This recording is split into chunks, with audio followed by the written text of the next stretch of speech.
Hello again, everyone. It's Vince Four from TradeWinds.com, and this is our update for April 3rd, 2024. Let's take a quick look at what the markets did today. And I can end this video in about 3 seconds and just say not much.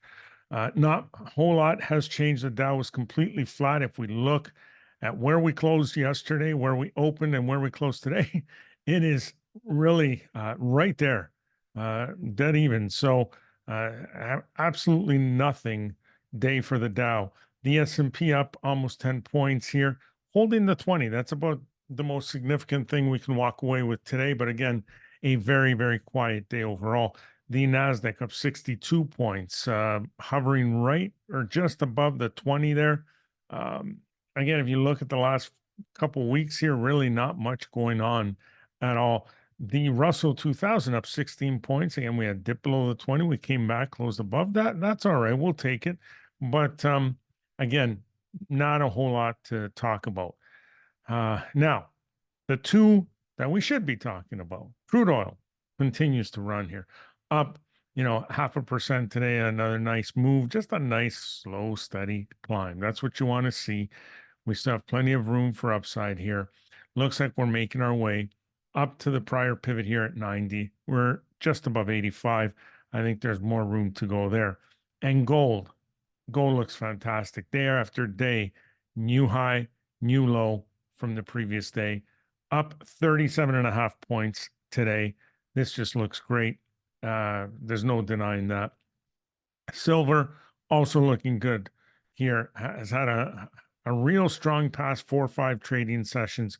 Now today, closing outside of this highlighted range here. And so should we get a trade above the high, which is highly likely here because we closed pretty much at the high, we should be able to follow through there without a problem. So that looks pretty good. And the dollar index at 104.26, it did not have a great day today, which certainly helped gold do what it did. Now, one of the stocks we talked about in our live chat today, I just want to remind everyone of BIIB, Biogen, looking like a real good short here.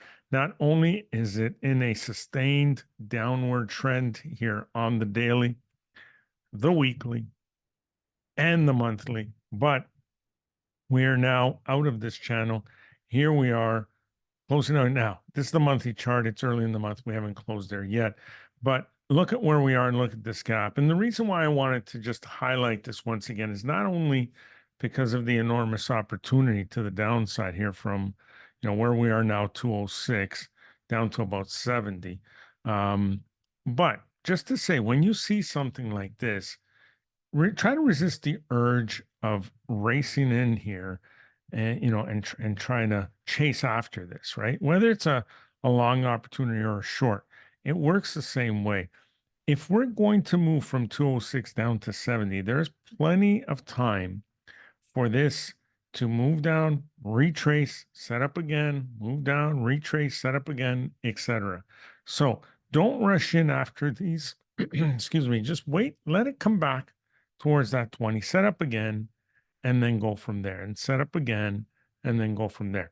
Even if you miss the first few points of that move, not a big deal. There's plenty of there to catch. I think we'll be talking about this one for many, many weeks, months, maybe even the next couple of years. I think this just looks like an enormous short opportunity here on the horizon.